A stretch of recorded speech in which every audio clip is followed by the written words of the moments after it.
Hello, welcome to a screencast by Dowdle. This one's entitled Making a Fedora 10 Remix. Of course, you can find the Fedora project website at www.fedoraproject.org, and there is my website, montanalinux.org, and my email address. What is a Fedora remix? Well, a remix is when you build a customized version of Fedora. You can share it with others if you want, but if you add non-Fedora software, you need to remove certain Fedora logo and branding packages and replace them with the generic versions of those packages that they provide. Fedora makes it really easy to produce your own rebranded version of Fedora if you want to. In this demo that I'm in the screencast, I'm not going to go and customize a lot of the graphics, but I do install the generic versions and add a bunch of non-Fedora software and that sort of thing. And then there's another concept of a respin, and that's where you just take the Kickstart files they provide, the generic ones, and you just update the install media or update a particular spin so that it has all the updates that were available when you did the rebuild.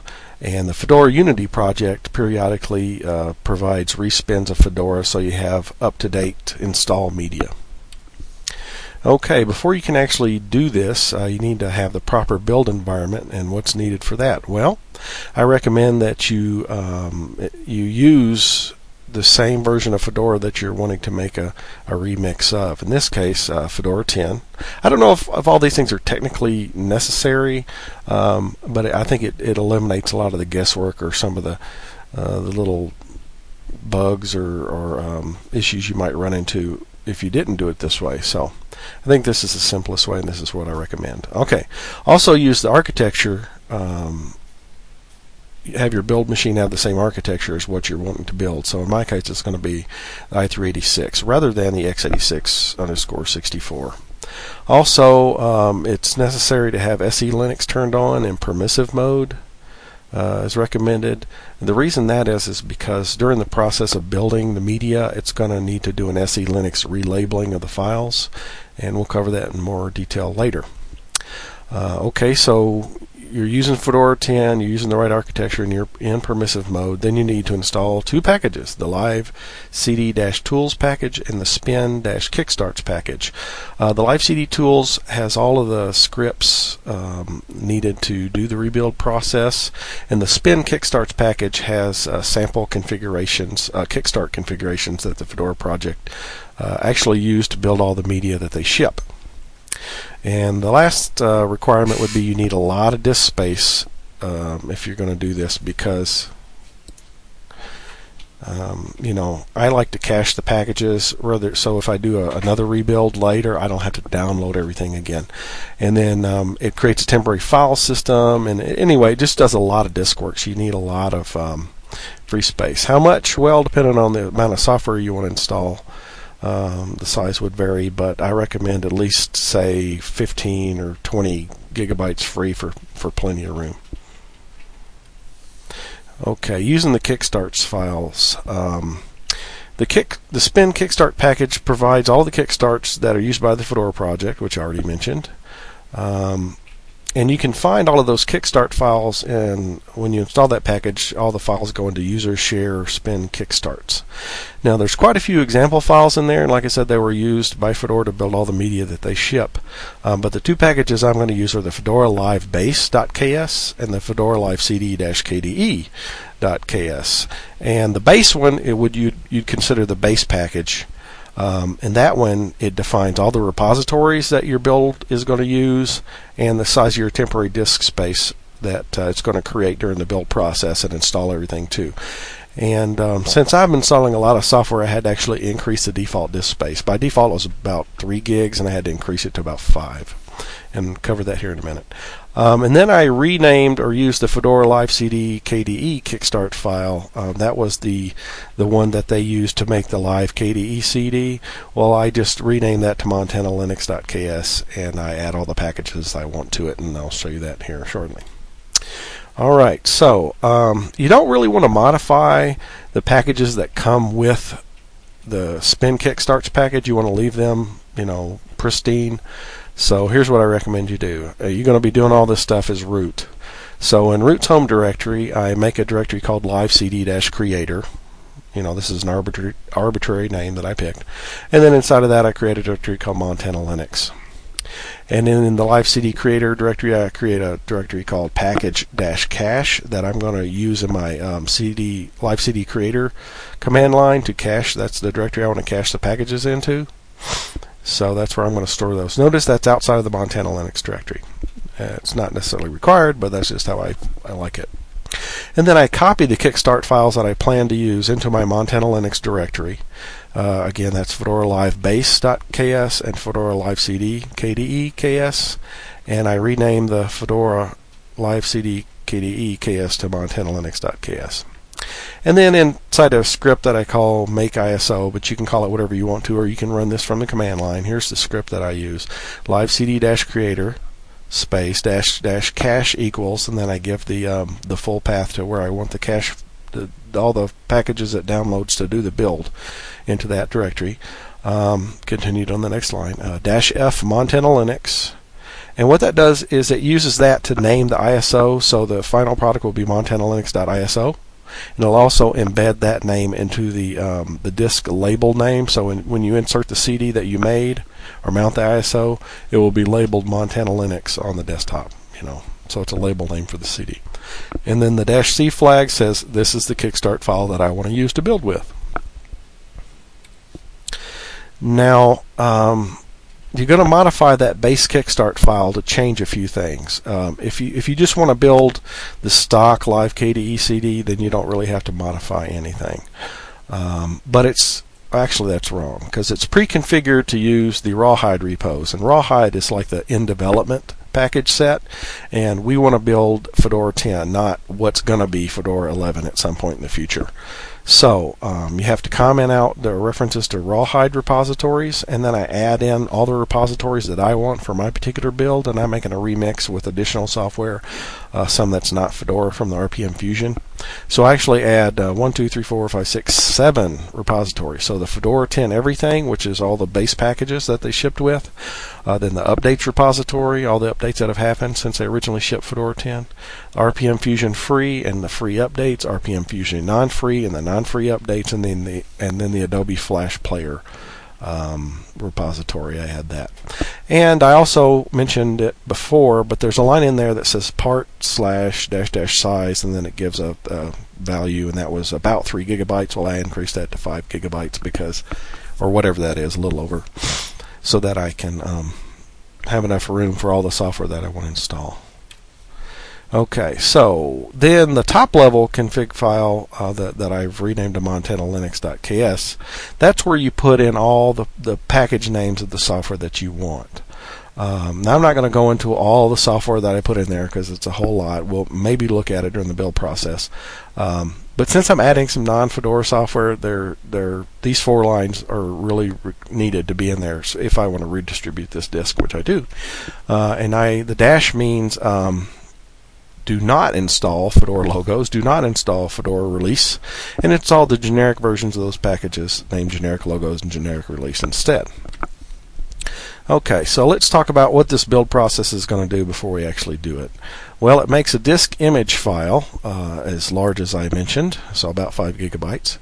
It creates a file system on that, that's ext3, and then it mounts that disk image into a temporary directory that's going to build everything in. It parses the Kickstart files, downloads all the repository data from the repositories that you specified, figures out all the package dependencies that are necessary, and makes like a package manifest, an internal package manifest. Then it downloads all of those packages. Now, if for some reason you've got a typo on a package name, or you referred to some package that's not in the repositories that you've told, you're going to get an error and it's going to stop at that point. So just fix your typo or remove the package that you're having a problem with, or what have you.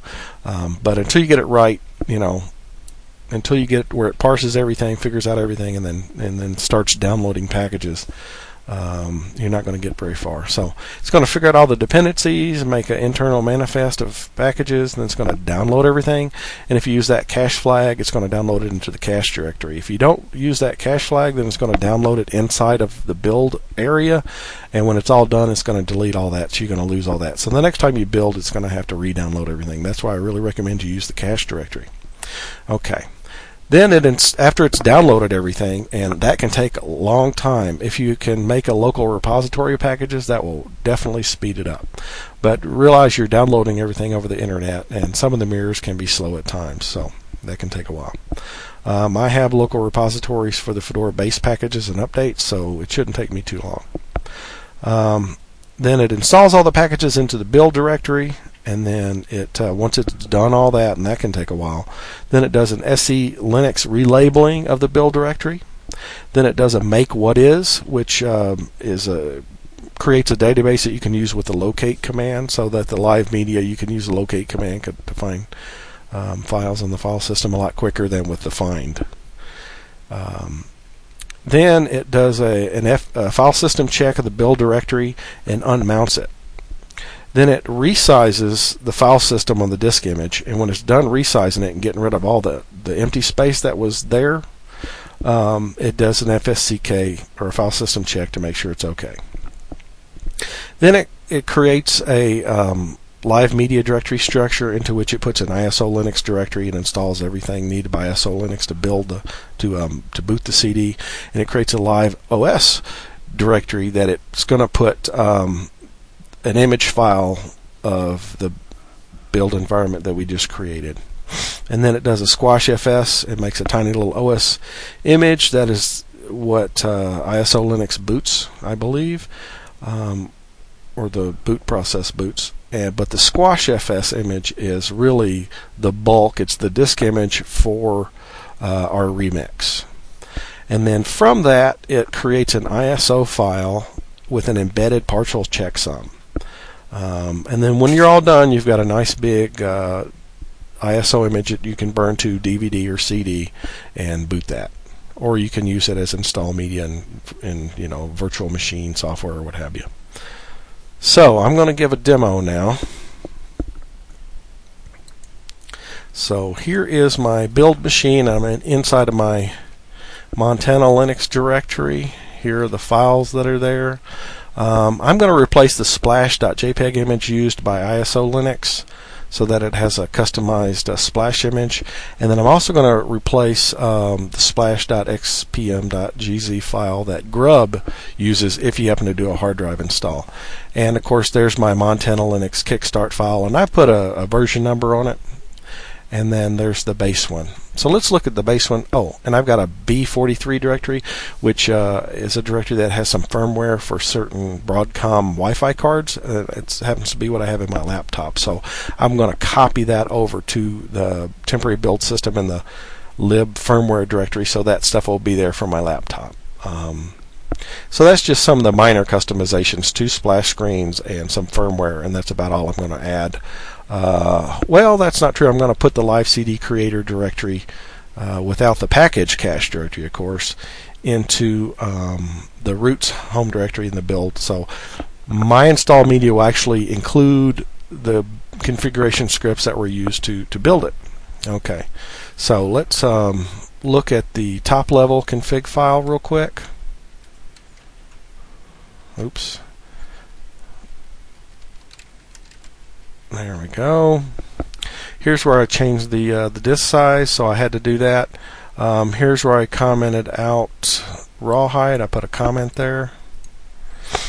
And then I don't remember if these were commented out or not, but it had Fedora 9 in there. Notice those are commented out.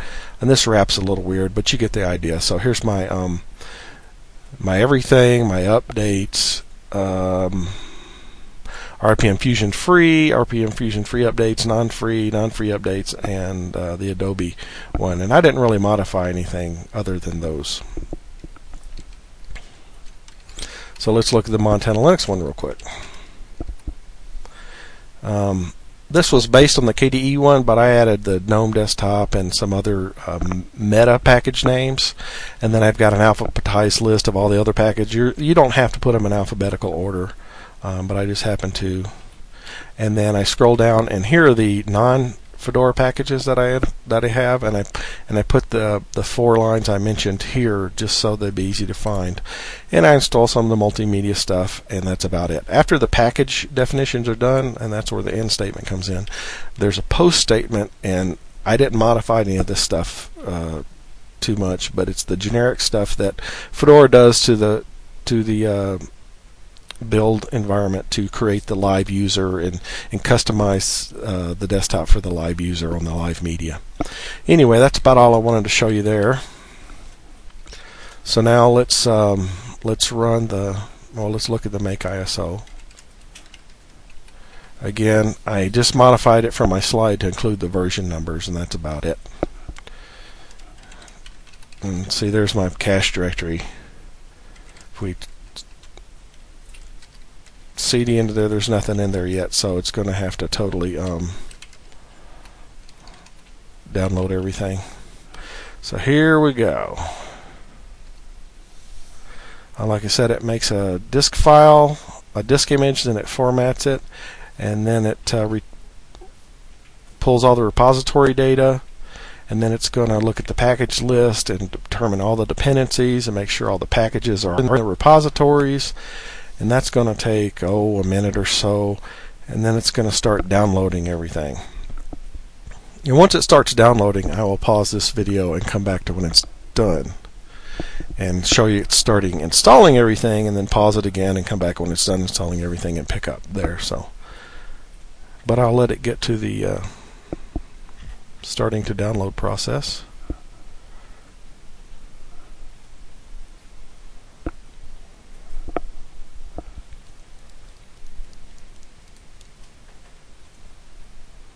You can see it had to pull all of the repository data over the internet from the various repositories that I configured it to use.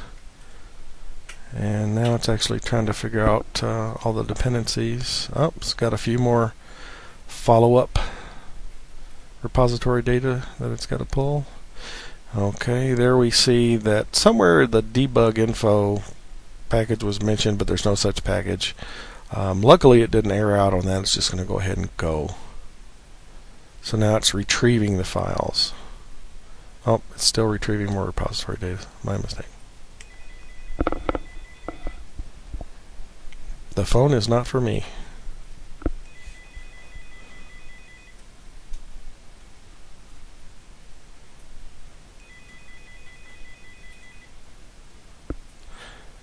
There we go. Now it's actually downloading all the packages, and I'm going to pause the video now and come back when it's done downloading.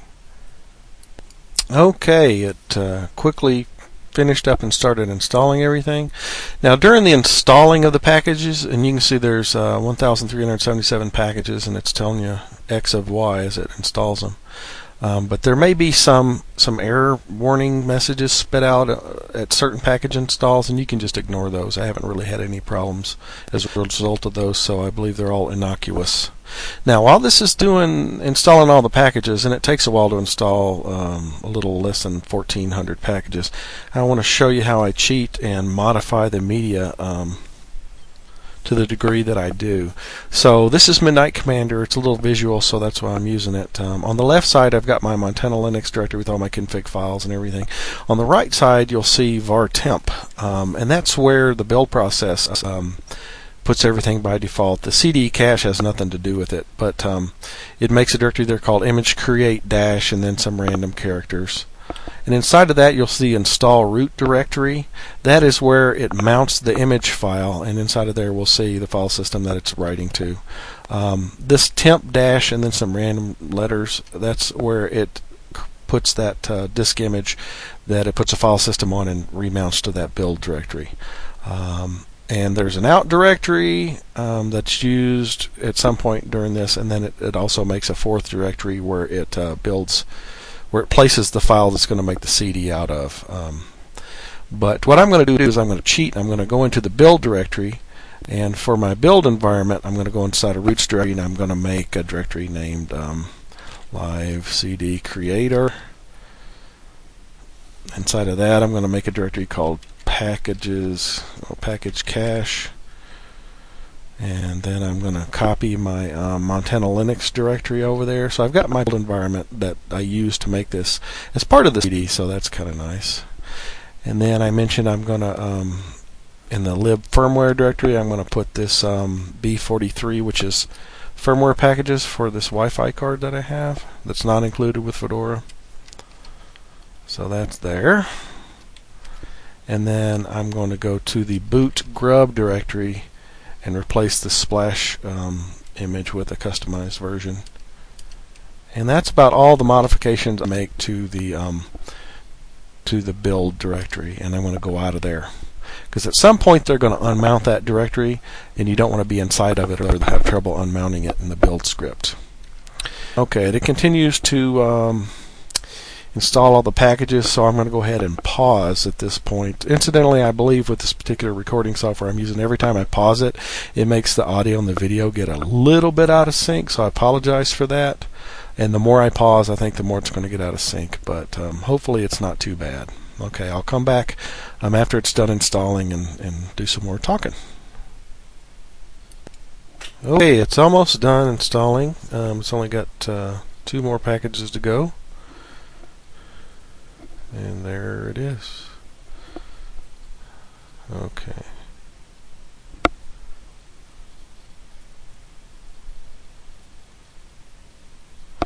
That's an innocuous error you can ignore if you happen to get that. Now it does a file system relabeling for SE Linux of the build tree that it has. Let's go back and review the slides to see what it's going to do exactly. So it made the disk image, it formatted it, it mounted it, it processed the Kickstart files, figured out what to download, downloaded everything, installed everything into the build directory. Now it's doing the relabeling. And when it's done with this, it's going to do a make what is, and it doesn't show you what it's doing on the screen at the time. So it just kind of sits there for a while and you really don't know what's going on, but if you look at the processes that are running, you'll see that make what is running.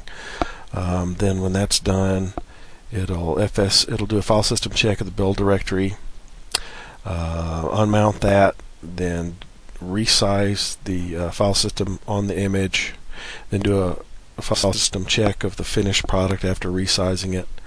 Then it creates a temporary directory that's going to start putting files for the ISO it's going to make, and one of those directories is the ISO Linux directory, and inside of there is where I'm going to replace that splash JPEG. And then the live OS directory is where it's going to put the final product image files that it creates, that represents these disk partitions with all the software on it. And it's going to have to squish 2 of them. The first one, the OS-min, it takes just a few seconds, but the large one is called SquashFS image, and that's going to take about a 4.7 gig installed file system and squish it down to about 1.7 or 1.8 gigabytes. And then once it's got all the files assembled, then it's going to build an ISO image out of that, and it's also going to do a checksum at some point during the ISO creation and embed a checksum for partial data. And then you'll have your ISO. So let's see where it's at. Okay, it's done with the relabeling. So let's check the processes that are running. You can see the make what is running at the top there, right here, and so that's going to take a while. Let's see if I can cheat yet.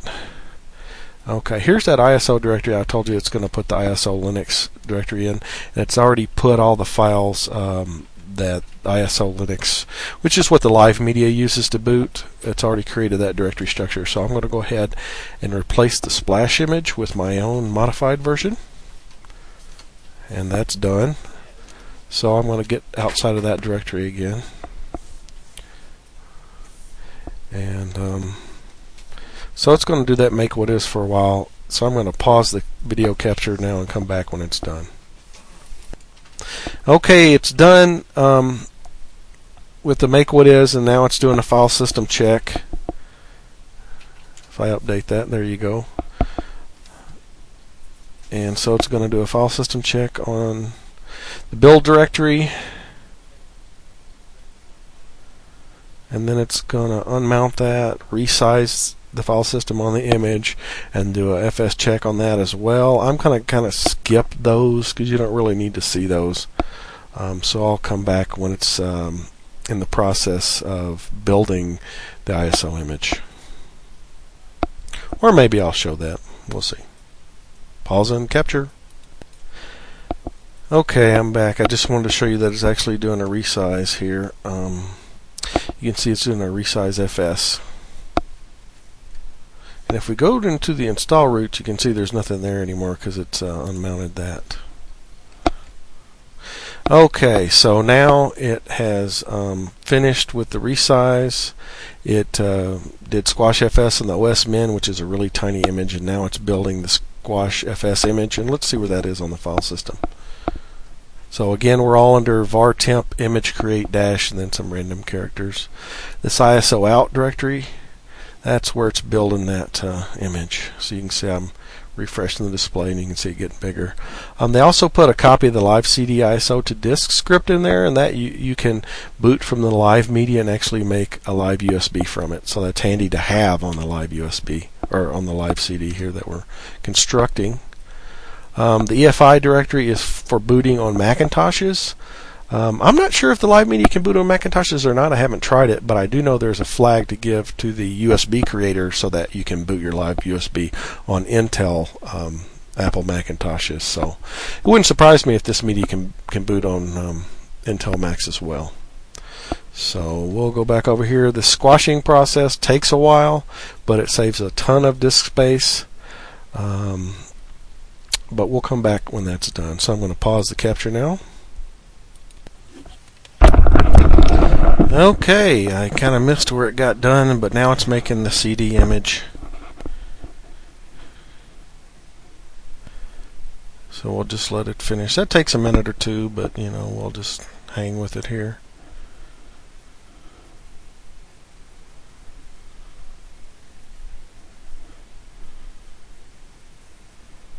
My virtual machine I'm building this in is off, the time is off by about 7 hours.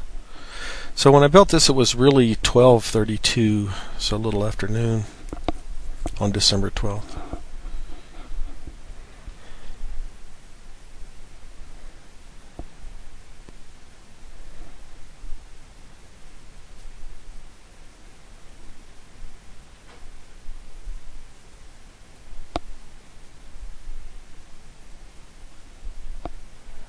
Almost done.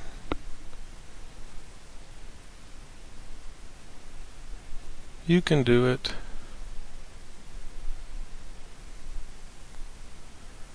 But is it done yet? No, it's got to do that checksum that I mentioned and embed that in there.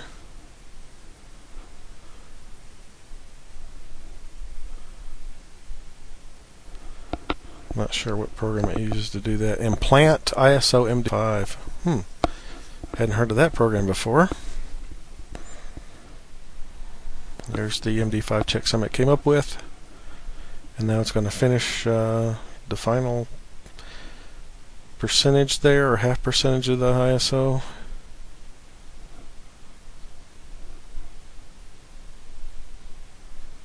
And we are done. So there is our ISO image. It's 1.7 gigs. Let's look at our build environment directory. We back out of there. CD var temp. Okay, you can see it's totally cleaned up the build area that it had. And let me back up to the package cache. But I still have all of my packages, so if I want to do a rebuild, I can. Lots and lots of packages there. Oops. So, let's go back to the slides. And so there's the resources. Fedora has a page on how to create a live CD, creating a remix. That's from an RC classroom chat that they had. There's the main Fedora web page. Again, my web page and my email address. I hope you enjoyed this screencast. I'm going to make another one that shows how the media came out, where you boot it up, and the desktop environment and all the software that was installed. So check that out if you're interested. But that's how you do it. So thanks for watching.